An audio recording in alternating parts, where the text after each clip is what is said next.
how come I started with him on the screen and before I even come on the screen? You know something's wrong, Lord. That's how the much fun we've been having behind the scenes. Ladies and gentlemen, welcome to another episode of Perspectives in Focus. This is your boy, James Hicks, coming to you live on Thursday night? Thursday night. Matt, look, so I wanted to bring you on right away before even saying a whole lot. I got my guy. This man right here is the consummate professional. George is, sales leader, chief technologist, chief strategist. If you look at his business card, there's not enough room to really explain, express the skills that this man has from an enterprise technology perspective. He focuses on everything from competitive intelligence. He focuses on things like sales enablement, technology enablement for partners, for customers and architects and engineers, things of that nature. George Maestre, talk to me, brother. How you doing tonight? I'm doing well, brother. And it's good to talk to you. It's been a minute. It's been too long. And it's good to talk to you. You look good. I love the scruff. I love the scruff. I can't let mine go because it's too gray. Like on mine, I'd be like, instead of 2 chains, I'd be too gray. It'll be like far. His name is Too Gray, goddamn. I love it. It'll definitely be too gray. I couldn't know, but it looks dope. I like it. Thank you, brother. This is my COVID growth right here. Since we're not traveling anymore, I haven't put a suit on. And look, let me tell you something. Let's get focused right off the bat, brother. I haven't put a suit on in I don't know, 8 months, and I know I can't fit into them anymore, but but that's what we used to do, right? Together. So talk to the folks. I mean, I gave that quick elevator pitch, but talk to the folks about who it is that you are and what it is that you do, brother. So all those titles are made up. I just embellished them. I just found titles on Google, and I said, "Oh, that sounds good," and then I threw it in my profile. So what am I, right? I'm a technologist, evangelist, ultimately for HPE, where I'm at. Don't consider that a plug. It's just where I'm at right now. My job is to be an industry analyst. That's essentially what I am. Right? I'm an analyst that looks at the industry from all different perspectives. And I do focus a lot on competitive intelligence. Not to bash or attack competition as much as just to pay attention where the market's going. So generally speaking, my job is heavily on the business development side, but it's a lot of analytical, traditional analytics, not actually analytics of data, but of where the market's going, who's doing what, and having an understanding of how they're doing it from a technology deep dive level, as well as from a market dynamics perspective. What's successful, where it's selling, why is it successful, where it's selling, those kinds of things. And understanding the technology and the financial profile goes along with it. So it is a unique job. It's like 90 hours a week of just research. And then and then the rest of the time, it's just talking shit, right? So that's just basically that's what I am. See, there we go right there. So now we're getting into George, right? Let me tell you something. Anytime this man has a room full of technology people listening to his message, we are glued. And for one reason, it's because he comes in with energy, turned up to 200%. Comes in cranking the old school hip hop, come in dropping, whatever bombs that you want to drop. But you know what? you resonate. And the thing that you really know how to do is tell a story. Right. So I think that's what connects with the folks, irregardless of what you're talking about. Yeah, we're talking about enterprise technology. We're talking about RPO, RTO, latency. We're talking about NVMe. Those things, nobody really cares about that. But you make it plain and you tell the story of how it relates to your business. And I don't want to put words in your mouth, but again, this is kind of the impression that I've gotten every time that I've been to one of your sessions. I don't know if you ever remembered every time you were speaking, I'm near the front of the room. I'm not lurking in the back. I'm trying to make sure that I get all the George that's coming at him. So talk to us about that, George. So all right. So I'm gonna tell you, I'm gonna clue you into some things, right? Oh, here we go. We're gonna drop some gems on the word. No. Well, so I'm gonna keep it real, right? So we keep it real, keep it real. Yes, sir. Having a conversation, we just vibing. So we grew up very similar situations, right? You know that. And I grew up very much in the hood, and you and I vibed from the first second we met. And I was a little lucky. I don't really share this that much, but I grew up with, let's say, unsavory types who appreciated actually my things about my brain, right? And they protected me. They looked out for me. And in that type of, so many people who are watching this right now are going to be like, well, I don't know what that's like. I went to prep school. I have no idea. What is this guy talking about? Yeah, you're going to get some LinkedIn inquiries tomorrow morning. Yeah. That's what's going to happen. What is this guy talking about? Like, I didn't see that in my Catholic school. But it's in that life, people tell you stories. That's how they relate. Everything is a story. Like, what happened to your boy? Hey, you haven't seen my boy in a minute. What happened to him? Oh, bro, you didn't know? Let me tell you. And then and how information is relayed to you is a story. Yeah. So as you come up and you get more educated, especially in this industry, you start realizing that, stories are a good way to connect with people. It's why people say it. And for people who grew up in a different way, maybe your grandparents tell you story, your parents tell you story. So I started being interested in why this works, right? You talk about storytelling. It's interesting though. So of course, neuroscience, they tell you that when you're telling a story, and if it's an interesting story, people, their brain waves begin to match yours. And it shows actually how people are connected, and you can draw people in with an interesting story. You're pulling people in. It's almost like that hypnotic effect when you're watching a movie and it's 2 hours long and you're just like, what happened to those 2 hours? That movie was for real. What happened to the 2 hours? Yeah. Black Panther, for example, right? I mean, how many people are like, damn, that movie was dope. Where is it? Like, you wanted more. Yeah. And it's that same type of hypnotic effect. And so if you can incorporate stories or some style that's similar to that into your presentation style, it works. I love that. So the question, so you actually, you got me wanting to pivot just a little bit from, I did have some core questions, but I think I want to ask more of a personal question. Okay. Yeah, brother, I'm going to go ahead and get right down to it, late breaking news. A man of color, right? And to be so successful in our industry, there's not that many of us. No, there are very few. Why is that? And how do we change that? How do we bring some other folks up with us? Because again, I mean, you are at a position within your organization, and you've been at various levels. You've been at that level for a while. What's the deterrent? Right? Why are there not that many of us anymore? Oh, there never was, but why are there just not that many of us? I mean, there's hardly any of us. Mm-hmm. So I'm gonna keep it real. So this is real close to my heart, right? There's a lot of reasons why people aren't interested. I am proudly Latino, but I am mixed, right? There's black in my background, and I'm not all the way black, but I live it. You know what I mean? And so it's one of those things where it's sort of an interesting dynamic where I look at you and I see you look like me, and I look around and I don't see many people who have that in my mind anyway, right? Who have that in our industry. And first thing that stands out to me is we're not presented with opportunities. Wow. Especially if you're urban, right? Like that's the other problem is, generally speaking, you remember when they used to say Ebonics like it wasn't racist? You remember that? Like, yeah. Like if it wasn't racist, like shut the hell. Like, but that's that style of speaking that we have, like that hip hop culture that we bring to the table.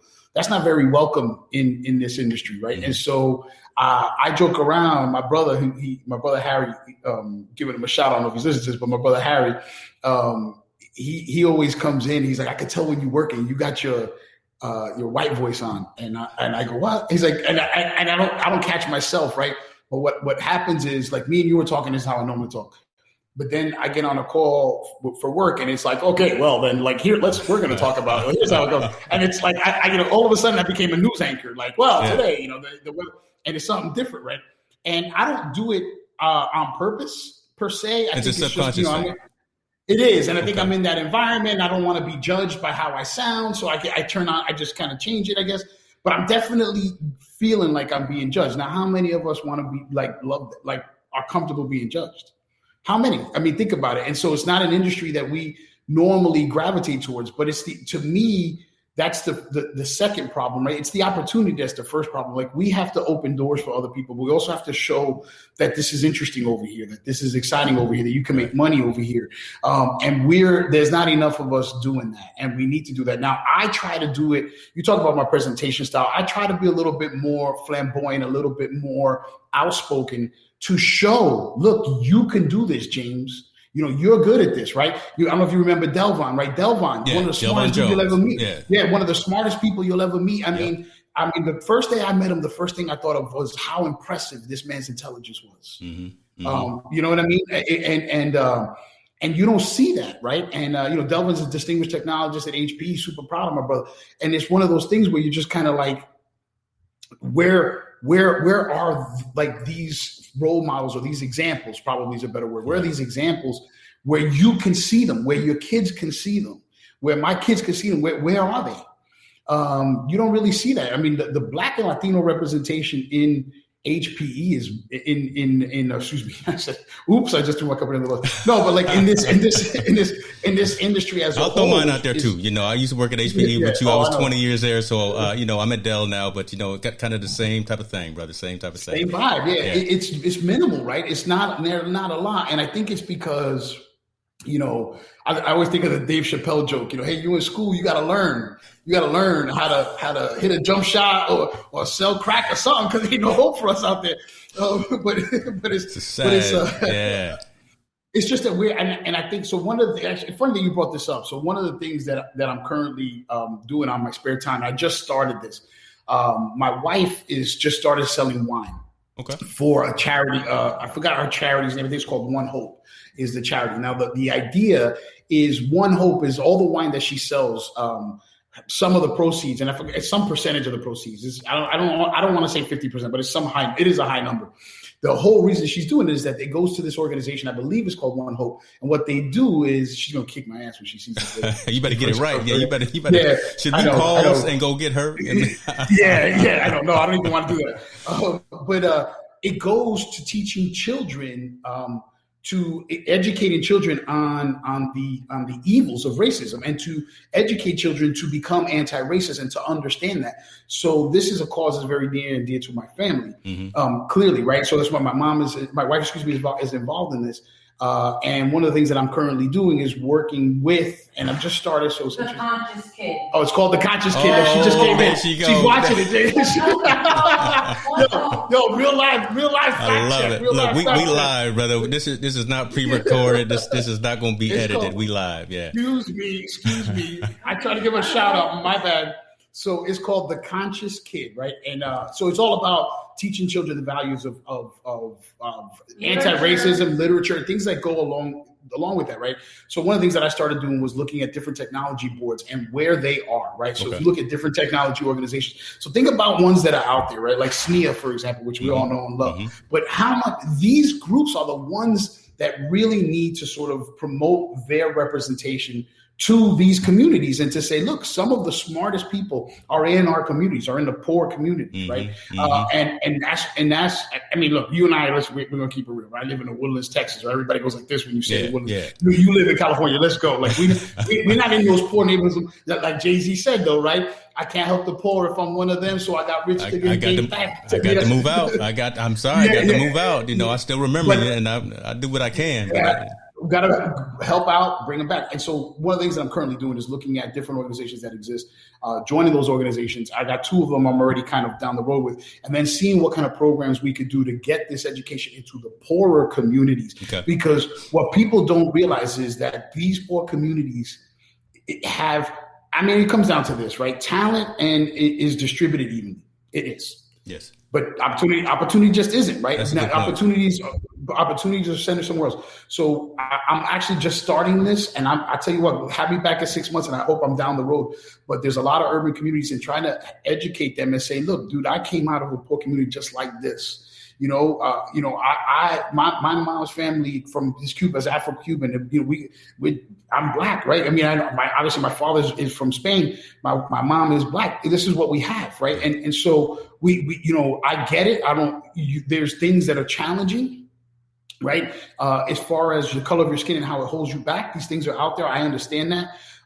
But we can overcome that. Yeah. The thing that we have to remember, man, you just got me on because this is like I love it, brother. No, this is what we do. Right? This is what we do. Long form conversation. We got to talk. We got to have these awkward conversations as well. So I love it. Go, brother. No, to me, this ain't awkward. I'm just afraid of who's going to be. I'm not afraid. Well, isn't the right word. It's awkward because you have to think about that, right? You have to make sure that you're saying who's listening, the words, because again, we're streaming on LinkedIn as well. So all of your 1,000, 2,000 or so folks that see you from a business perspective and talking enterprise technology are like, oh, here's a whole nother side of George that I haven't heard, seen, don't know about.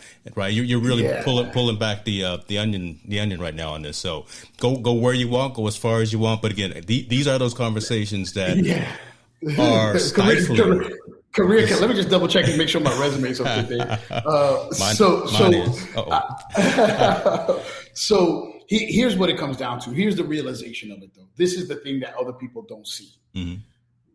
Our margin for error is this big, is this slim.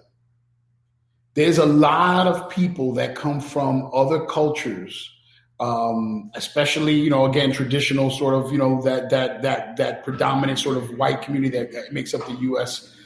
Technology base, but other cultures as well that have a much larger margin for error than Latin and Black. That's just a reality in our industry. True. And we have to work harder for the same.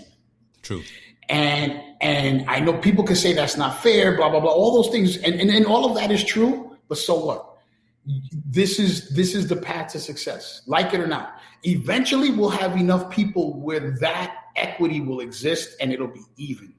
But I notice it now. I say one thing and it's immediately, George said this, and now it's like that. But I'm not going to mention names, but you and I both know a number of people who've had HR violations and get promoted in this industry.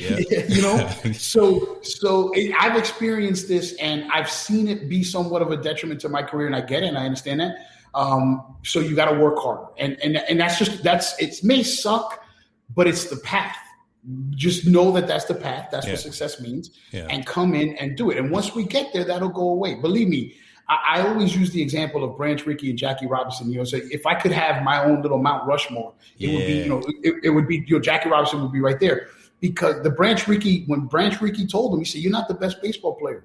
I didn't bring you in here because you were the best baseball player. I brought you here because you were the best man." Because you were the best man. Yep.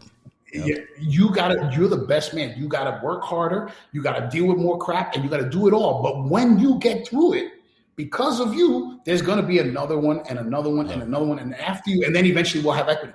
And that's what we kind of in our industry are, it sucks. We got to work harder. We got to deal with that lower margin of error. We got to deal with those things. And many of our own bosses don't understand that we're going through that, because in their minds, the reason they don't understand it is because we're not the ones that they're looking at to give the opportunities to. There you go. Make it plain right there, brother. Right there. There it is right there. Because there's not enough of us, and because we don't fit into the mold. We're not in those inner circles a lot of times. We're different enough than some of the majority. But I see a lot of that as, I don't mind the fact that we have to, and I call it being on, right? When I go up on stage and do the thing, I call it the jazz hands. I don't mind being on, because I bring the game, right? I'm prepared before I have to do a whiteboard or before I have to do a presentation or whatever the case may be. I'm definitely studied up and prepared for it, because I don't want to disappoint myself. Right. So I want to make sure that I'm coming true to what I know I can do, impressing. I'm not worried about you. I'm not worried about anybody else. Right. I want to make sure that I come and am true to James Hicks when I'm up there talking about whatever it is I'm talking about. It can be technology. It could be sports. It could be whatever the case may be. So I almost don't mind the fact that we have to rise above everything, because I'd rather rise above all the mess anyway. You know what I'm saying? 100%. When you talk about going out and touching the youth, I mean, where do you start? Are you going to the college level? You going to the high school level? Because I recall when I was part of the BEF at HP, we tried to reach some of the young folks at the high school level and show them some things. Where are you seeing more traction? I got an 11-year-old daughter, and that's where I want to start. Gotcha. Right there. There you go. Because I want to get them into your brain from now, right? I want you to understand this is a career path. Now I'm gonna tell you this, right? It goes beyond. I look at this world as, oh man, we get real ugly today. We're going civil rights now. All right. So the audience, for those of you who don't know, right? If you can't already tell, I grew up in New York City where Malcolm X was praised as a hero in school. What? So a lot of people don't hear that, right? So I have a very different perspective of the world. Yes, sir. So now that said, I've always looked at, there were restaurants in New York ain't innocent. There were restaurants in New York in the 40s that had signs that said what? No black, no Mexican. Can't get up in there. No Mexican, right? And they say you out. And so let's keep it real though. There's a third group and it's women. Yes, sir. And I don't see one of the things that, I don't talk enough about, like my sister who passed away. I don't talk about enough of that because it's painful. Mm-hmm. But I do recognize some of the most intelligent, most out of the box thinkers, trailblazers, leaders that I've had the pleasure and opportunity of working with were women. Right. And so it is, you want to reach the youth, the girls, the boys of color, and because all girls now we're not here, yes, I get it. Maybe white still has an advantage, but women in general are still treated worse. Yeah. And color fades a little bit when you get to women, which is terrible. But it's people don't realize that, right? If you look at this politically, right? I say this all the time. I was raised by black women. Black women save the country. That's what we know that, right? That's just the way it works. Yeah.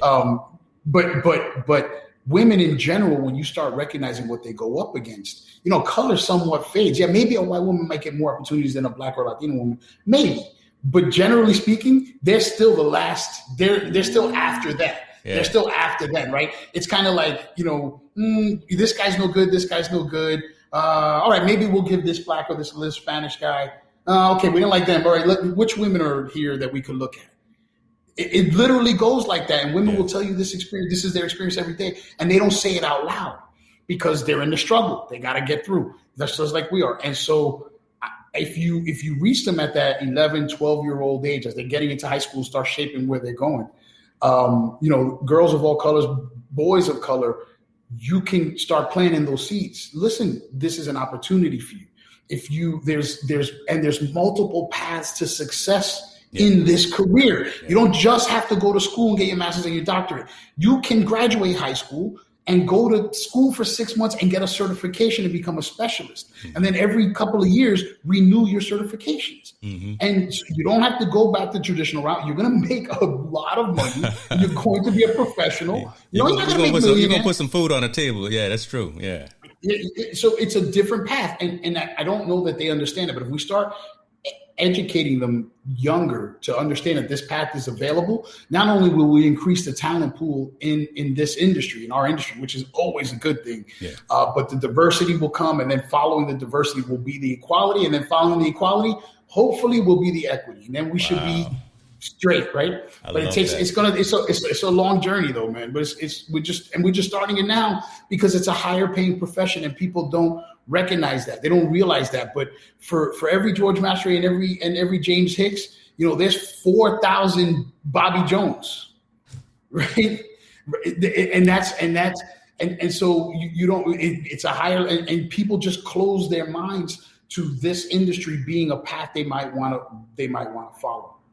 That's interesting because I always tell folks that there are two industries that I think will always be around and will always be fruitful and be profitable. And that's medical and that's technology, right? Yeah. So you can go into those. There's always going to be need for both of those, and STEM programs, engineering programs. I did programming for a while. I wasn't built for programming, so I had to move to just a different technology side of my brain. Me and COBOL and Pascal just did not get along very well. I'd rather be doing some of that other stuff. But you're right. I mean, these fields, these industries have the means to really take care of yourself, take care of your family, are credible, are rewarding, and we're definitely making a change. We're making a change in a number of different ways, and I hinted this to you before we went online. And I'm going to ask you a couple of things about technology overall, short, mid, and long term. Kind of give me your perspective, one from the enterprise technology field. You know, where we are today, where you think we're going, kind of in the next 8 months, a year or so, and then kind of long term. Where do you see enterprise technology going? Not necessarily consumer technology. I don't want to talk about phones, and I don't want to talk about laptops and things like that. But from an enterprise perspective, I can talk about that. I know you can talk about that, but go ahead, brother. Get it in. You know, I'll talk about a couple of things, right? So the first thing about enterprise technology is interesting. So let's start with the storage industry, which is obviously what I speak about most. It's an interesting time because depending on who you listen to, you'll hear some fallacies. You'll hear people say, "Oh, you know, traditional storage, external storage, you know, all flash arrays. That's a dying market." And the truth is, the numbers will show that it is declining. There's no question about it. But if you take a look at the data under the covers and take a look at the amount of capacity being sold every year, it's going up. And the fact of the matter is, the truth is the industry is consolidating, right? And what you're seeing is, look, nobody wants to be writing less data. Anybody who's writing less data is going out of business. People are writing data. They're sending data every day. And so what you're seeing is that the industry, this particular industry, is opened up to multiple options. You used to buy, you know, a VMAX, right, or a PowerMax. This is what your primary enterprise storage was, right? Or if you wanted something that was different and maybe just as fast or whatever, you'd buy a 3-part, right, from HPE. If you wanted something that was a little bit more unique, maybe you wanted something that could do file, then you'd go buy NetApp, right? This was literally your option pool. I would buy, if I wanted to go the old school way, I might buy from, you know, EMC. If I wanted to do something new with a little bit of a modern twist, I might buy this 3-part thing. If I wanted to go file, I would buy NetApp. But that's pretty much like your where you were limited, right? Now it's kind of like, well, listen, I'm running this application. Do I want to run it on hyperconverged? Do I want to run it on all flash? Do I want to run it in the cloud? Right? I don't know. I got options. What options are there available to me? There's a ton of them, right? Mm-hmm. And so you start looking at where the industry is going. It's sort of like, oh, maybe software defines an option for me. And you start thinking about the industry as a whole. And you start saying that what's great about where we are right now, where enterprise storage is right now, is all the options. It sucks if you're trapped in this bubble of only selling one thing. And Pure Storage, I'm talking to you. Hold on. I was gonna come at you because you sure did say some things about, you know. I told you I'm rocking blue down, you rocking green. You sure did say a little negativity about Dell. Man, look here, brother. No. I didn't mean nothing negative about that. I was just going by more or less like the industry perception. I got it. I'm messing with you, man. I'm messing with you. Okay. No, I want to be careful because I actually don't really want to offend anybody. I'm really speaking from the heart. Symmetrics is that traditional storage that everybody knows, right? That's what started this whole industry. Nobody would be in storage if not for Symmetrics, right? That's true. And so it's a fact, right? And so we recognize that. So I'm just going by that, right? And then 3-part was like the first provision thing. That's what people would buy, and that's why it became a major monster seller for HP. And then of course NetApp was always, you know, unified, and so that's all it was. But having said that, right, the options that exist now are super interesting because they didn't exist 5 years ago. True. You would never get away from an all-flash array and buy Nutanix 5 years ago. You get fired. That wouldn't be a good thing. That would not be a good look. Yeah, you'd have probably gotten fired for it. But now you're kind of like, well, hold on a second. Hardware commoditization has taken over our industry. CPUs, I don't need a CPU. Maybe I can do an ARM processor. That's not bad. Oh, maybe I could do an FPGA. Or even better, I'll do a GPU and really specialize my system. And now you're kind of like, like, look at my hardware options. Memory is getting denser. Now I can jack it up with some memory. I can actually get a lot more in-cache in-memory performance. You have Oracle databases now that didn't exist 5 years ago and running entirely in memory. 5 years ago, you couldn't do that. That's crazy. You think about it, yeah.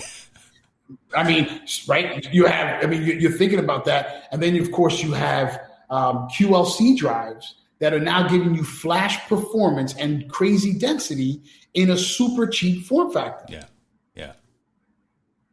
The world has changed in such a short period of time, right? Again, you think about old school folks that have been in the industry for 10 years or so, been in it for a decade, and never could have fathomed some of these functionalities, capabilities. To think of Oracle can run completely in memory as opposed to, I grew up doing redo log archive and backups and things like that and recoveries of Oracle. So I still have nightmares of that. I mean, just again, how fast it's changed. RMAN backups, brother, and recoveries in the middle of the night.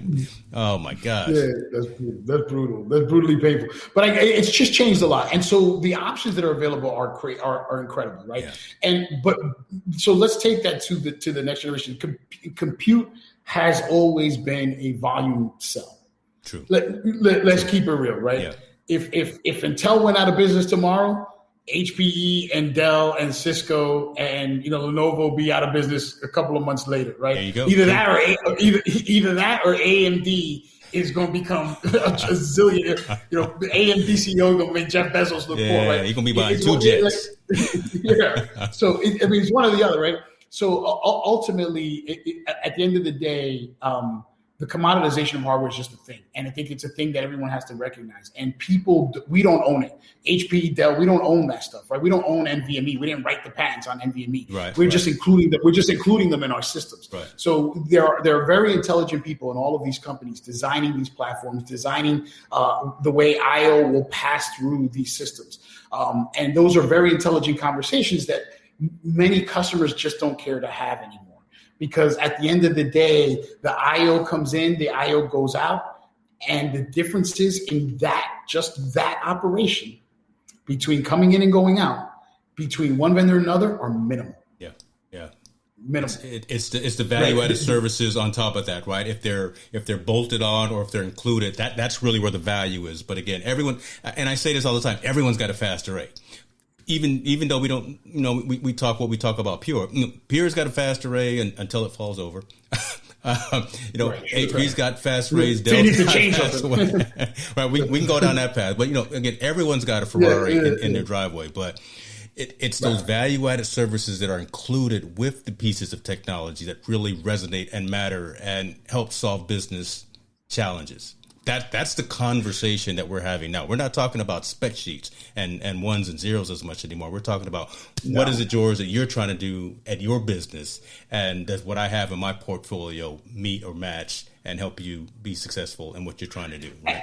And that's something I'm with 100%. And one thing, something that I say all the time, and I've been saying it for a while. I've said it a little bit differently over the years, but one thing I say all the time, it's all about the outcome. What is the customer trying to accomplish? Mm-hmm. And either we can accomplish that or we can't. I got one thing that infuriates me is box pushers. Yeah, that's why I tease my. There's probably people from Pure watching this. I tease you. I'm only teasing you. Well, you could be in love with your little orange box. Where are super micro folks at? Yeah, exactly. I hope you're in love with your. I hope you can be in love with your little orange box. That's good for you, right? But like the reality is, the reality is. It's the industry as a whole. It's about the outcome, and either you can deliver that or you can't. Mm-hmm. And there are multiple ways. And the box pushers infuriate me because like my box is better than your box is like. First of all, that style of selling didn't even work in 2015. It's not going to work in 2021. So it's a little nutty. There's too much of that. At the end of the day, and this is something that EMC did really really well was. And I train people within HPE to understand this, right? And I try to train other people. I actually talk about it publicly as well. The reason EMC created a juggernaut of a legacy and created this storage industry as kind of we know it is because when they started creating their sales processes, of which I am an alumni, right? Yeah, because you were part of the EMC family for a while yourself, yeah. For sure. Right. I was SE of the year 2001. What's up, baby? Oh, shoot.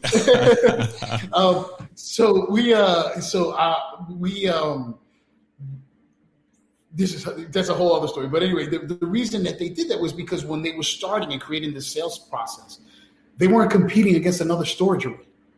They were competing against direct attached storage. They were competing against servers. Yeah. The entire foundation of the sales training from EMC was, hey, Mr. Customer, let me explain to you why it's better for your business to buy storage. Yes. Not why my Symmetrics is better than Pure or why it's better than NetApp. That didn't come until a decade later. Right? And that sales training and that sales foundation, of which I am an alum and I am grateful for that, is critical in understanding how to communicate with customers better. Now, I'll keep it real, 100% real. This is a revenue, hopefully not a resume generating event, but there isn't a single vendor today. We were just teasing Pure. Let's give them a little bit of credit on the flip side right now. They're probably the best vendor today, better than Dell, better than us, better than NetApp, at having exactly this type of conversation. It is probably where their strength is. They have 7,000 customers and have generated over $1 billion in revenue on 7,000 customers. Just let that sink in for a moment. That is so crazy impressive. And at the end of the day, customers are getting a friggin' box, an orange box. Nothing that they said is true. Nothing that they're selling is real. That's but true. They're so good at having this conversation. They're a great marketing company. They're great at marketing. Yeah. They're just really good at having this conversation. The customers are like, you know what? You get it. You get where my head is at. I'm going to buy from you. Yeah. And then a box shows up and you're kind of like, what the hell is this box? What am I supposed to do with this? What is this? But that's a whole different story. But that's so like to your point, the value added sales and all that stuff matters. But what's more critical is the conversation. It's understanding what the customers are trying to do, and then driving towards that. Right? There's some things that we do well along those lines, but we don't complete the picture. There's a lot of things that you guys do well, but again, the picture gets hard to complete. NetApp is sort of in this area where they're sort of stuck. And then you have other vendors just trying to stay relevant. And I think at the end of the day, it's because they're all not paying attention to this conversation. Exactly. It's really just knocking on the door, talking to a customer about what it is they're trying to accomplish, and then how you can help them accomplish that.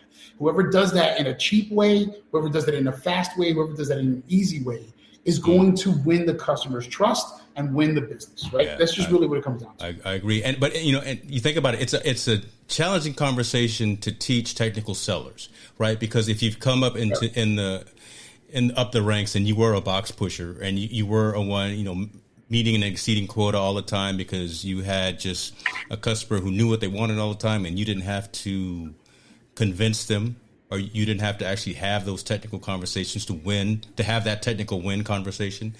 I think they're going to be the ones that are going to fall by the wayside, and it's only going to be kind of the cream of the crop that's going to arrive.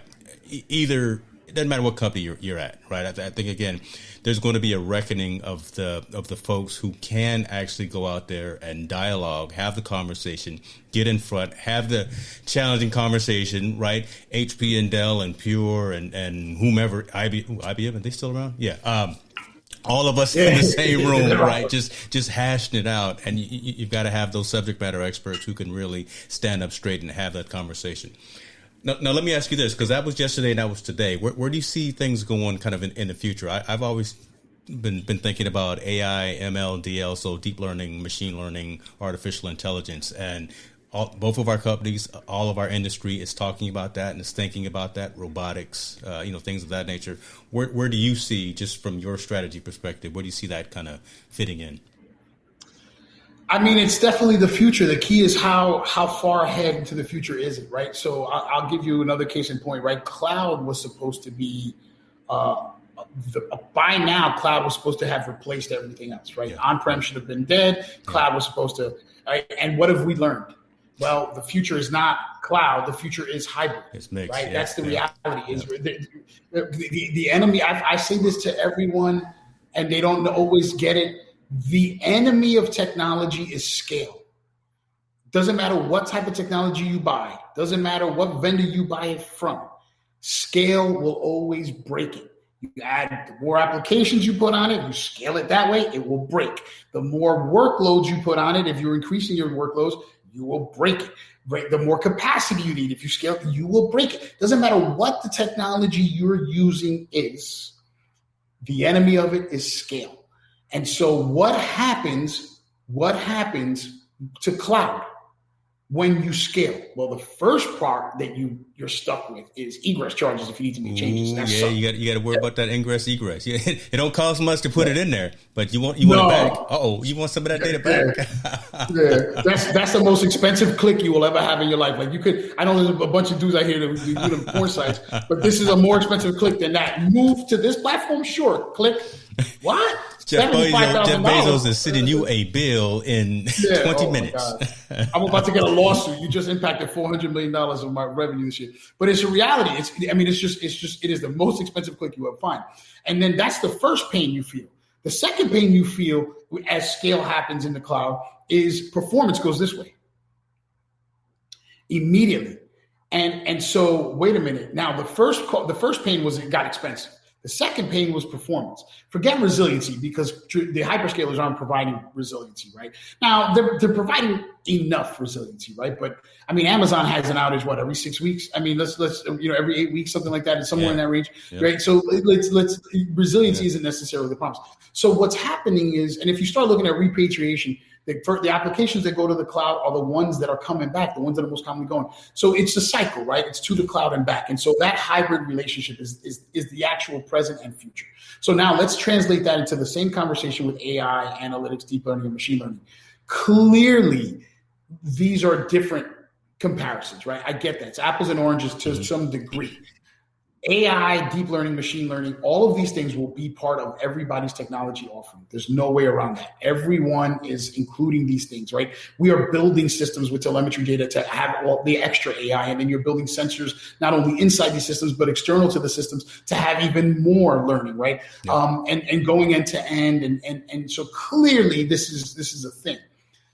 What we don't know yet is how much of a thing this will actually influence the way technology is used. Now it's now a thing in the way technology might be purchased. It's now a thing in the way technology is supported. Yeah. Clearly, no question about it. But is AI really affecting my SAP deployment? Which, while maybe one of the most intense applications in the world, is still a relatively predictable application profile. You know it's going to be busy as shit, right? It's just you're just going to pay attention to it. So the AI is keeping it going. The AI is solving some problems theoretically, but it's not really influencing the purchasing of SAP of machines or the way SAP is actually running on those machines. Now, somebody can debate me and say, well, that's not true. We wouldn't do this without AI. And yes, sure. But those are sensors. I would argue that the majority of it is still basically in how the systems are supported, much more than how the applications are actually performing. There is some application performance analyzers and there's workload analyzers, and I get all that, but it's not the same. And there's still some manual intervention. So if there's manual intervention in these processes, which you're always going to want, man, everyone is always going to want some manual control. No one's going to be okay. No one is going to, I promise you that, listen, people think that protests over the summer were bad. Let me tell every DBA in the country that they will no longer be able to tune their database. That it'll be auto-tuned. Look, you don't mess with that. Don't do that, brother. Yeah, you have an uprising for sure. That's true. They'll be burning George flags. They'll be burning George flags all over New York City. It'd be ugly. You can't tell me that there won't still be manual intervention. So how much will this influence? Now, clearly there's the space where machine learning and AI is going to fit the consumer. right? That's where the IoT comes from and where it plays in. And that's already happening. We're already seeing that, right? Your temperatures of your house is automatically adjusting, right? Some people with smart homes, like my house, I don't have to do nothing. If it gets too hot, it just automatically censors it based on my usage profile. Yeah. You have refrigerators that can automatically detect what you're low. And so that's all AI, deep learning, machine learning, and impacting IoT. And those are things like even your dishwashers. Right, you can have dishwashers today that can auto sense what's happening based on the weight of the machine and the other factors that they put in there, and so you're kind of looking at it really, really impacting the consumer world. So once it's in the consumer space, like iPhone and Samsung and everything else, it will hit the enterprise space. There's just no way around it, and it is hitting the enterprise space, but it's largely impacting the way these systems are being supported. You can extend that into the way they're being deployed. There might be the way they're being deployed, the way they're being provisioned. Those are some things, those are some elements of things where it's impacting what we do. But I don't know what the long term looks like yet, because there's still going to be some level of manual control. There has to be. True. Otherwise people just wouldn't buy it. And so that picture will continue to sort of paint itself, right? It is something that we all need to keep studying. I think all of us need to start becoming more data scientists. Not that we have to become data scientists. Be aware, right? Be aware. All of us. Yeah. We have to recognize that that data science is important. Is an important, at least having a rudimentary understanding of it regardless of which vertical within technology you're in. You have to have at least a rudimentary understanding of it. I think it's important because this is going to be critical, right, going forward. But again, how much is it going to influence customers in the enterprise space? It remains to be seen. I mean, it today. I could tell you, I don't want to talk about one thing we've been talking a lot about lately with other technologists that I kind of chill with, have conversations with, as dark sites, right? Yeah. How much of the industry is leveraged is a dark site where they're not sending any data home to anyone else. So how much analytics are they taking advantage of, right? I mean, they're very much sort of controlled environment. How much are they taking advantage of analytics? Now, there is some, right? There's a lot that they're learning just within their own ecosystem, but that's not really the spirit of what analytics and AI is designed to do, right? We want to have that global learning. So, and there's a huge chunk, and some of the most critical applications in the world are running in dark sites.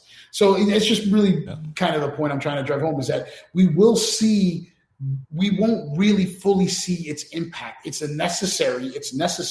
And so it is a necessity. We'll have it in there. And that's why I said we all need to get some understanding of data science for sure. But beyond that, how much it shapes the enterprise space, I think is shifting, right? We don't know yet. That picture isn't clear yet, I don't think. SMB space, more, the entry space. Yeah, I can see fully autonomous arrays in that space. I can totally see it. Certainly the consumer space, as I said, I can see there's a lot of autonomy already happening there. But beyond that, as you get into that upper mid-range, that mid-market sort of enterprise space. No longer to adapt or adopt. Being autonomous isn't going to necessarily be the selling point that people think it is, right? I'm not going in nobody's office trying to sell that tomorrow or next week. And so, so folks, that's what we talk about. That's what George and I talk about all day, every day in our worlds, right? And how enterprise technology, how analytics, how machine learning, how networking, how convergence and all that really affects not just the businesses, but how it trickles down to the consumer. So I appreciate you going into some of that detail, man, because, it's relevant. I don't know who all may have understood it. I understood it, but again, I understood it, but again, those are the conversations that are happening at kind of that macro level that will eventually trickle down to the Best Buys and the micro, what I'm saying, the folks at the consumer level, because these are the things that are happening. Let's pivot a little bit, brother. We talk this all day. And it can be a little stressful. It can wear on you. I see some weights behind you. I see some 5s and some 10-pounders. I know back in the day you were lifting some big weight. I got the weights on the wall. I actually got them on both sides. Can you see? Let me walk around here. Oh, let's see what we got. Let me put you in focus here. Can you? So you see I got these weights over here. Let me see how this works here. So you got 45s, 35s, 25s all hanging on the wall here. I have it on both sides. And then of course you have a strap rack. I got the dumbbells. You see the dumbbells? Let me see if I can get them. We got them. You got the dumbbells. Clearly, the squat rack, you got to have the bench and squat rack. I still got to do the squats, of course, some tools in the background. And then you got the other side of the gym where you got the weights on the wall over here. And then you got the pulley system. Yeah, so get it, brother. Get it. I get my back out. So, COVID. So this is called, and then of course you always, because I'm still from the hood, and every once in a while you still got to be ready to knock somebody down, right? Yeah, you got to knock somebody down. you still got to be able to knock somebody down out pretty good, in case anybody ever acts up. So this is called COVID Gym. Because I'm impressed. I'm seeing a lot of that is homemade there, right? I'm seeing a lot of that is actually you rolling up the sleeves and actually throwing some 2x4s together to build some of that. So the squat, this is definitely, if you can see, let me see if I can get a better picture of it. So that is definitely homemade. I bought me some 2x4s, and I went back to school with the engineering design, my engineering school, and sat down at the drawing board. And sat down and drew up plans for what a pulley would look like. And the reason why I did that was because when COVID hit and everything shut down, no stores were selling any gym equipment. Oh, they were all gone. They were all gone. Yeah, I was trying to be high. I was trying to be highfalutin and get the Bowflex, and nobody had those Bowflex. I tried to get one too. Those adjustable weights, gone. Yeah, you couldn't even get them off the bootleg site. I tried to do that as well. I tried to get that as well. Yeah. The Bowflex one. I'm trying to plug in my laptop here. I wasn't ready for the laptop to die so quickly. Sorry about that. So I try to get a Bowflex as well. My wife and I talked about it. My wife is a little bit of a gym rat herself. She likes to work out a lot. I was a power lifter for many years, and then my wife said, I can't afford to feed you anymore. So she was like, feeding you has become very difficult. So being a power lifter came off the table. Yeah. Which is okay. But there we go. I got a full charge now, so there's no depth here. There you go. So I'm actually, and what's hilarious is what I'm sitting on. I don't know if you can see that. I'm actually sitting on my bench for this. You're sitting on the bench chair right there. I love it. So anyway, so my wife's a little bit of a gym rat herself, and we looked at the Bowflex and we looked at all this stuff, and she was like, never mind. And I tell you what, there's times where I have the best wife in the world, and there's times that I wish I lived in a different house. She gonna come back out here and throw one of them 5-pounders at you in a minute. She probably, I promise you, she paid attention for the first 10 minutes. We lost her attention span is gone. So, but she surprised me one day. We were in a car, and she was like, "Hey, we got to go down south a little bit." I was like, "Why?" She was like, "Don't worry about it. I got something for you." I said, "All right, we'll go." So, we're driving, and then she goes, "Turn right here." It was a Dick's Sporting Goods. Okay. So in my mind, I'm like, all right, this Dick's by us, so I got to drive an hour and a half to go to Dick's. But whatever, right? Go inside, and she was like, okay, they're going to bring it out in a minute. So she didn't tell me nothing. These two dudes come out with a rack, all this weight. Like that.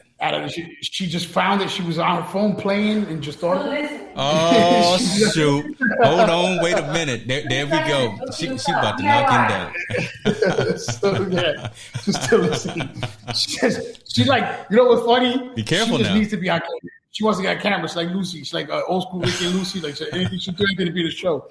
So, but anyway, so Brush surprised me, man. I was just like, wow. And, these guys were wheeling out all this weight, and it's funny is that dude looks at me like, yeah, you can definitely use it. And then he just walked and put it in the car, and then here we go. So it was, she was just persistent, click and refresh, but they got a shipment in, and as soon as they got it, my wife was like on it. And we were able to get that. So I've been able to work out for a minute here in the gym. We've been working out here for a bunch of times. I mean, I got cables on the wall. I got everything going on. I mean, you get I'm doing a 4-day on, 2-day off rotation right now.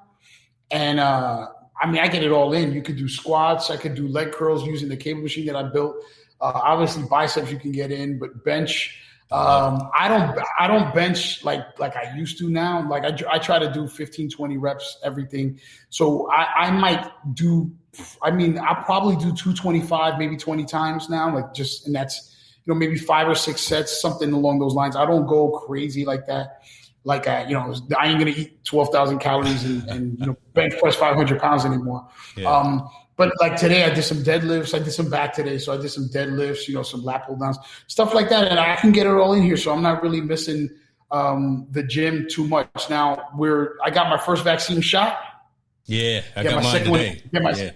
You got your first one or your second one? I got my first one today. Yeah, I'm Team Moderna. Goddammit. I'm got my Fauci ouchie today, brother. Yeah.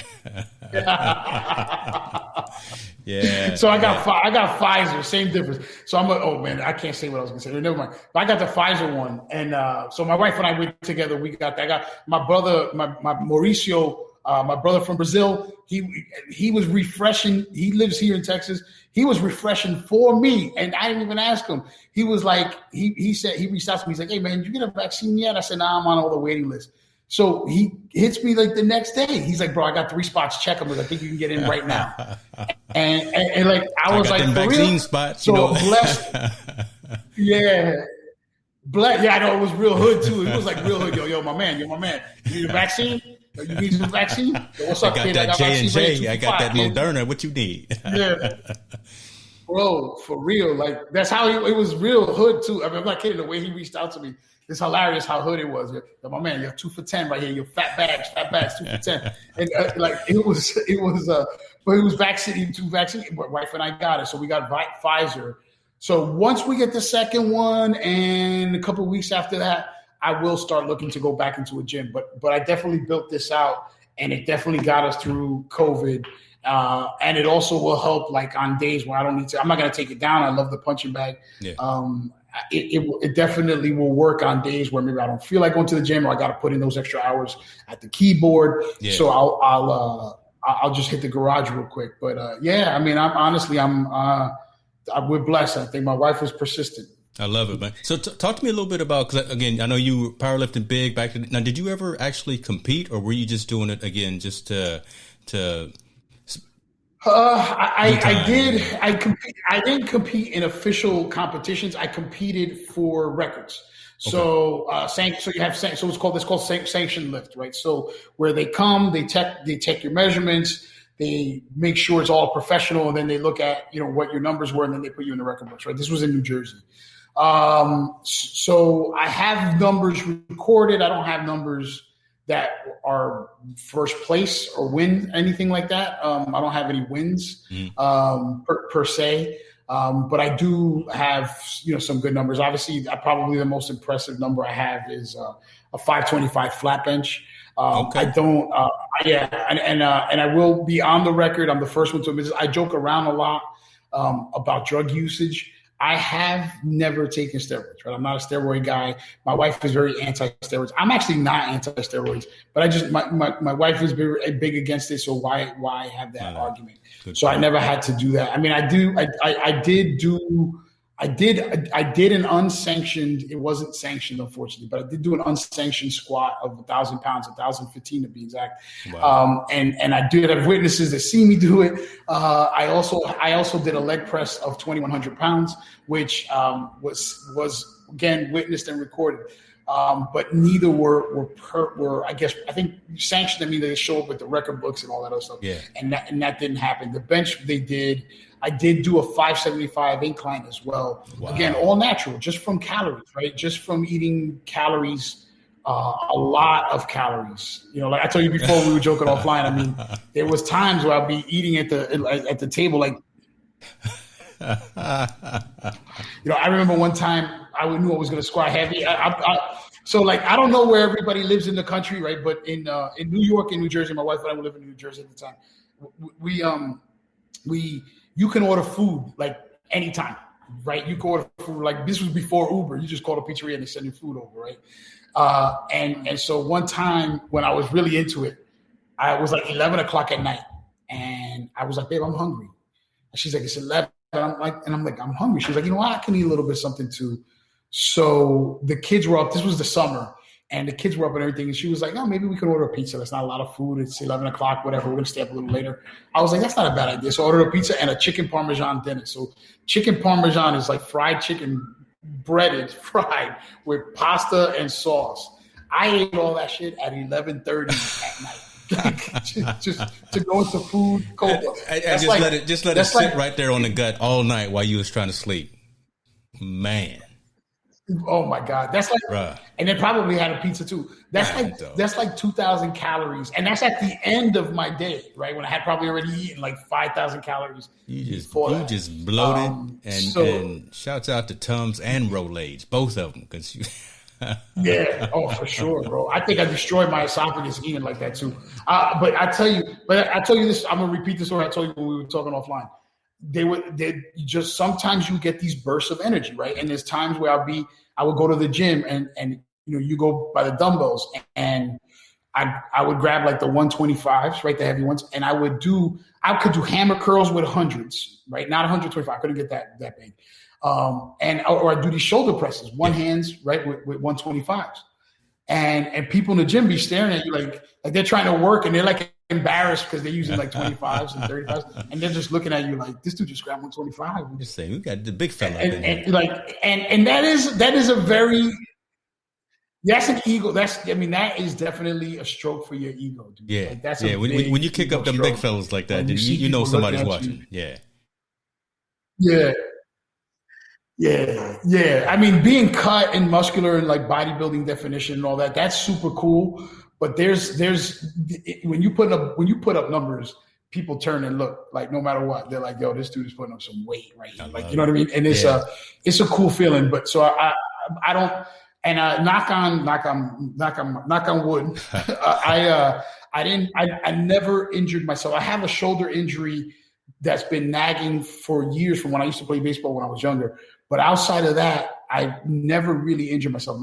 I've seen dudes' bodies snap in half trying to deadlift too much weight. I've seen all kinds of like crazy, horrific injuries, and I never thankfully got any of them. So good. I'm blessed for that, and I think I love it. Now, is that kind of but yeah, the powerlifting, the lifting? Is that what you do really to kind of decompress, to step away? I mean, what else outside? Because again, our jobs can be stressful, and in a typical year, we're traveling, we're living out of suitcases a lot of times, going back and forth. I mean, what do you do to kind of maintain, right? To break away and have some time for George, kind of thing. Well, my wife says she's still watching, so my first answer is going to be sex with my wife. That's don't get in trouble. That's why I say something with her and only her. Let's be clear. Let's be clear. Oh my goodness. Yeah. Honestly, powerlifting. You didn't just put it all out there too just now, so it's all out there now. Dude, we married 20 plus years, four beautiful kids. I ain't complaining. So we lifting weights obviously is clear. The idea was to exhaust myself mentally, right? So if you remember anything about me, the one thing that you might learn is I'm awake like 24/7. My mind's always racing. I'm always working. I'm always reading. I'm always learning. I'm always trying to get, to understand what's happening, get out in front of it.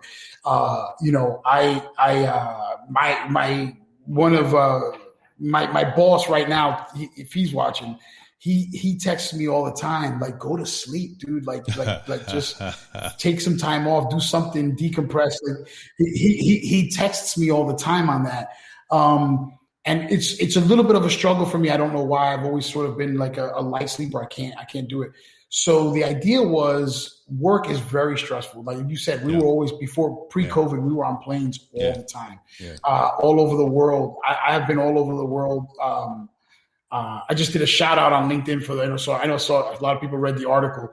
I just did a shout out. A lot of people caught feelings, though. I think a lot of people aren't happy that Finland is the happiest country in the world. My team, Finland, if you're watching, love you. I saw that. Yeah, and not a lot of people like you. So LinkedIn tells you how many people read your article, and I got thousands of views of the article, and like 7 people liked it. So I know it's all haters, right? Like 1,000 people read it, they're like, man, screw Finland. Talking mad. Whatever, dude. I'm all about Team Finland.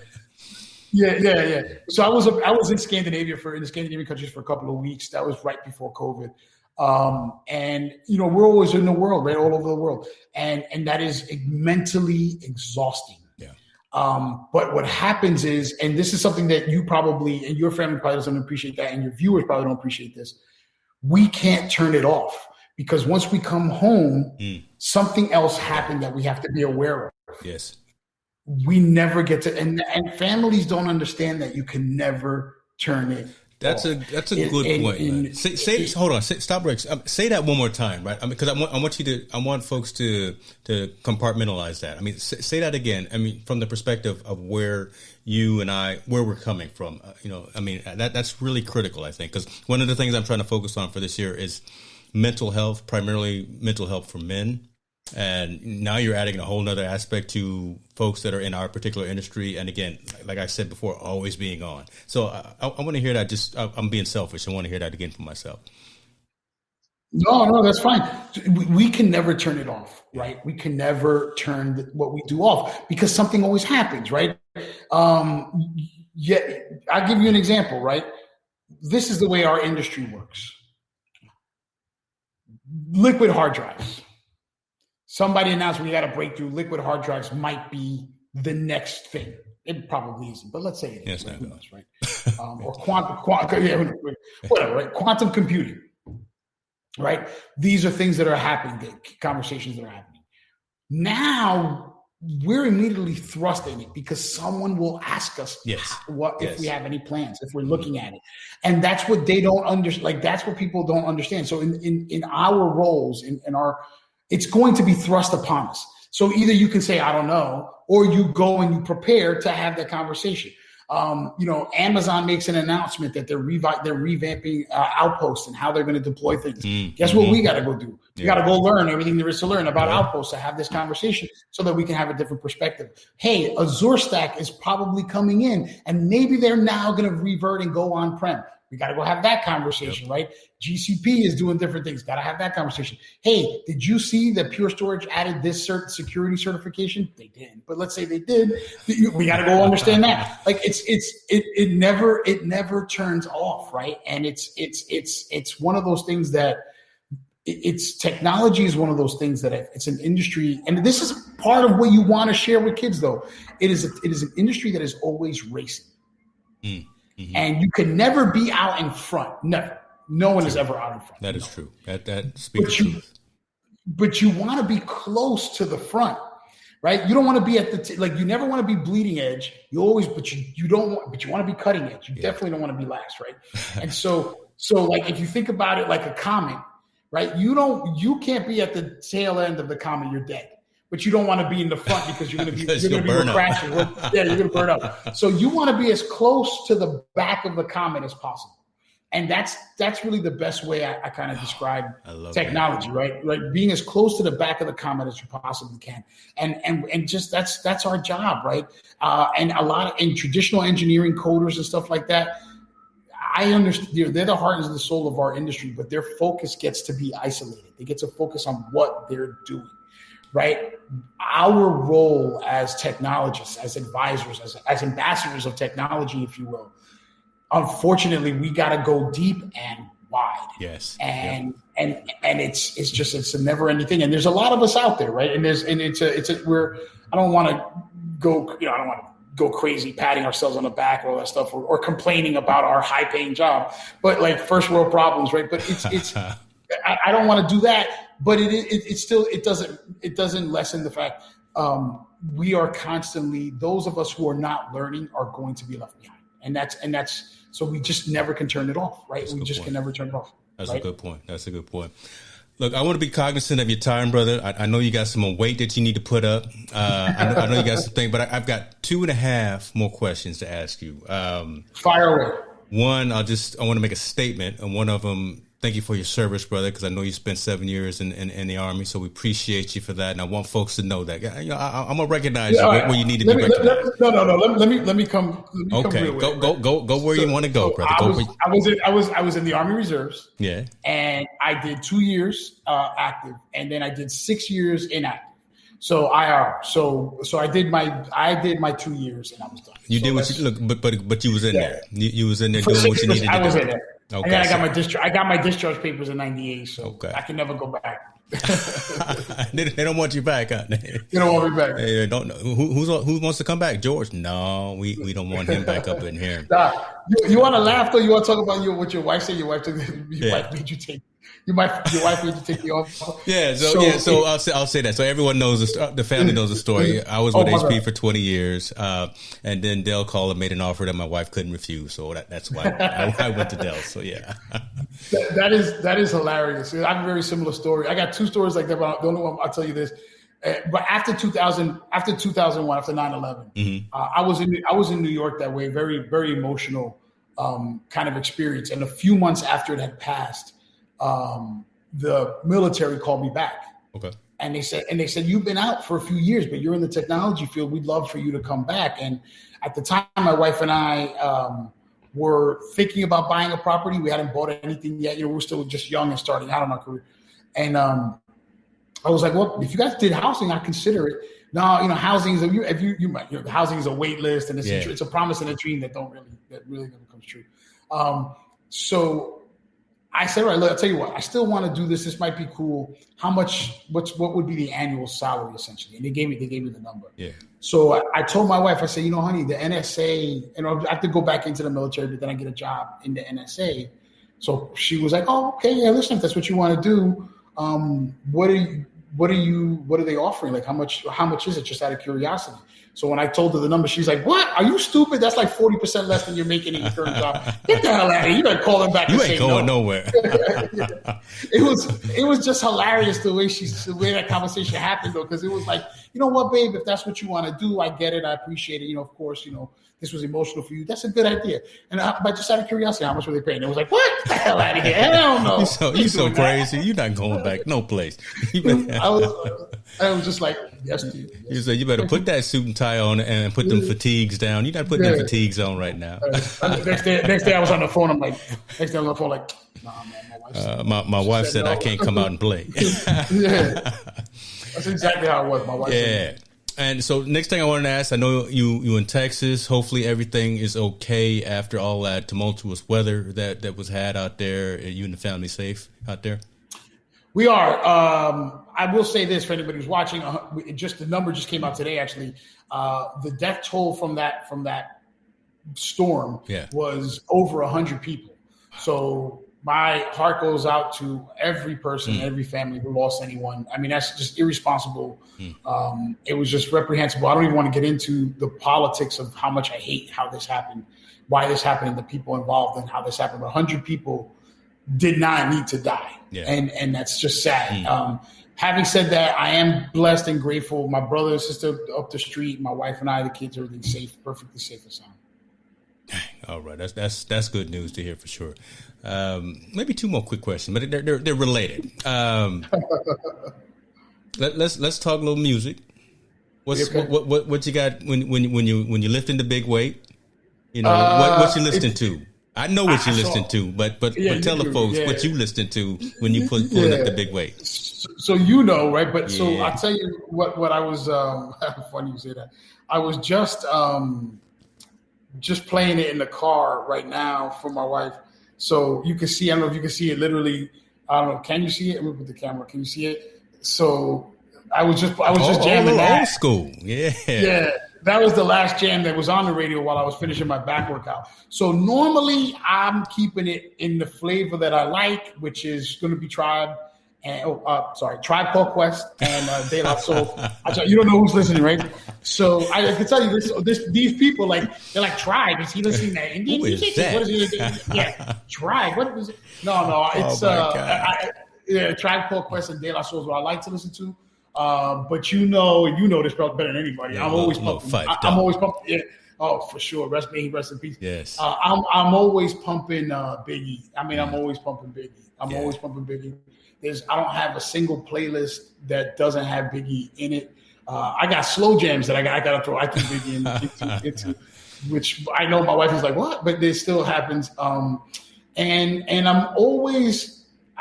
And I know this is very East Coast bias or very New York bias, but I never get away from Jay-Z or Mary either, right? Like Mary. Oh yeah, Mary and Method. Yeah. Oh yeah, for sure. All like Wu-Tang. Yeah. There's two women that if they ever, one has passed away, but two women, if they ever would have come to my house, they would be treated like royalty. Mary J. Blige, obviously, is one. Celia Cruz, who passed away, the great Cuban Latin singer, she's the other. But Mary J. Blige, I took my wife to see her at Radio City Music Hall. And my wife was like a kid. My wife loves Mary. She was like a kid, just glued the whole time. Like, I don't think she blinked for 3 hours, just like this the whole time, just taking it all in. My wife's like that with John Legend, so I understand the whole mesmerizing. Me too, though. me too. John Legend starts singing. I'm kind of like, I don't think I'm gay, but like this, I can't. But he may like me too, But like maybe if John is, maybe if John wants to go this could be that night. No, John Legend he's the truth. But yeah, I'm always Biggie. Right now, what I love is Spotify. So for people who don't know this, I'm sure everybody knows this, but what I love about Spotify is you pick a song and then you go to radio of that song and then it plays other. So "Moment of Clarity" by Jay-Z has been my theme song probably since it came out. I love that song, and then I put that as a radio, and then that becomes my playlist. And then my wife just wanted to remind everyone. My wife is part of this interview. You have to do a separate interview with Susie, George's wife. Let's do it. But she wanted to remind everyone that we grew up in New York City and we grew up going to clubs. And there's a nice document. There's actually a fun documentary about that. It's not fun. It'll blow. It's funny that I'm calling it fun, but it'll blow people's minds what went on in this country. But clubs in New York City used to let kids in, teenagers, right? Yes. 15, 16 years old. Yeah. And there's a documentary about the limelight and Peter Gation and in that time. And we used to go to all these clubs. So we were house music like addicts. Now, my brother Harry, he's listening. I want him to hear this. He maybe get the replay. He is, proud Black African, and he is all about it. He never heard house music. Now he is from here in Texas. Okay. And I said to him, you cannot call yourself African and not like Chicago house music. Yeah. Yeah. You can't. You gotta have that in you. I'm sorry. You got to have that in you. Yeah. I'm sorry. So as far as I'm concerned, you're from Switzerland. You're white and you got blue eyes. And you from Finland. Yeah, you're from Finland. Because how can you not be down? So we got one of her best friends, Cynthia, her husband Derek. They're from Chicago, so shout out to them. He's a DJ. So it's now again, New York, Chicago house music rivalry is a real thing, people. There's an underground gangs wars that you all don't know. We're not ready for this, America.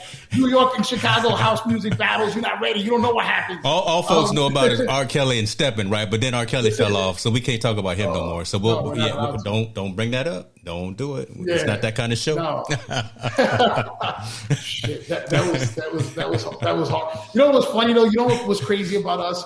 And this is where maybe some people have a point. We're just going all over the place. But this is where people have a point, though. We can be a little hypocrites.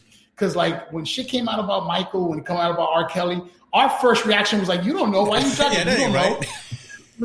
Our first reaction, right? But then the truth comes out. And then you're like, oh, damn, he messed up. So, if we didn't defend him. let me throw a little something at you. So I'm actually a cousin to Bill Cosby.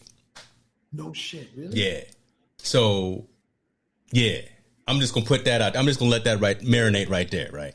I can't really talk about him right now because we got some issues in the family. But yeah, there you go, right?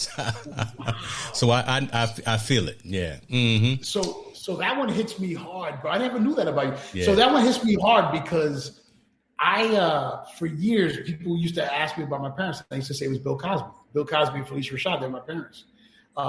Because most of the life lessons I learned came from the Cosby Show. Yeah.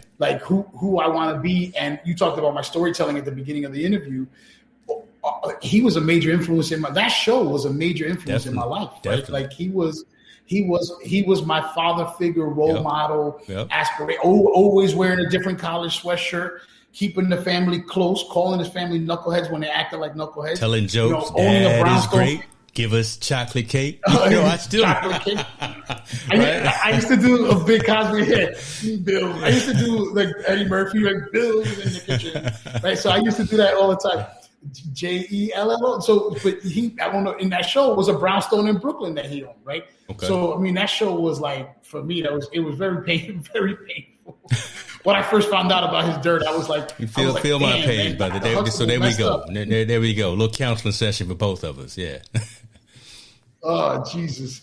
But anyway, so house music is a big thing. My boy Derek is a tremendous DJ. I play him on SoundCloud. Okay. I gotta find Digi. I forgot. I already lost this thing. I would give him a shout out, but he is a tremendous DJ. Chicago. If you go, people who listen to SoundCloud and want to hear good house music, just Google Chicago house. He'll come up. It's the truth, man. And New York house music is dope too. But I mean, the sounds, the jamming sounds are from Chicago. There's just no question about it. And that's where house music really was born. And it's the truth. I mean, it's just real. And my wife and I still love house music. We play it all the time in the house. We try to get our kids on it, and the kids don't want to hear that nonsense. They want to hear. We'll talk later about what it is, this mess that they listening to right now, because I'm not sure what it is, to be honest with you. This stuff I cannot comprehend. All this mumbling and doing. I need some real, more, I need some things I can relate to. So, I'm with you on that. George, man, let me tell you something, man. This has been more fun than anything, brother. I appreciate you. It's good. I appreciate you, brother. It's good to see you doing well. Good to see you smiling. I mean, again, you come out the gate with just 200% energy, and folks love that. I love that. I miss the fact that we're not under the same umbrella talking about it, but we still in the same industry. Paths cross, right? This industry is so small. One of these days, we may have to start up our own thing or whatever. I'm not sure, but I'll be into it, dude. I will be into it. Let me close with this before we say goodbye here. Yeah. First of all, Sam, good to see you. You look fantastic, and I'm glad you're doing really well. I really am. It's been too long. I'm glad that we stay connected. I really am glad we stay connected. So a bunch of people on LinkedIn heard that we were doing this, right? And I got at least 4, no exaggeration, 4 text messages. Yo, dude, you going to Dell? I was like, what? I'm like, nah, I'm not going to Dell. You talking to James? You talking to Dell? Yeah. Like you go. I'm like, nah, man. James is my boy. We go back and we're just gonna kick it. Oh, okay. But like these people all nerd. Like you sure you're not going to Dell? Like no, this conversation ain't even about it. So don't even worry about it. So I thought that was hilarious. As people just don't get it. But hopefully they do. But we got to check in soon, man. And I definitely want to check back in when I've made some more progress on some of these things that I want to work on, and then maybe give you some updates on that, right?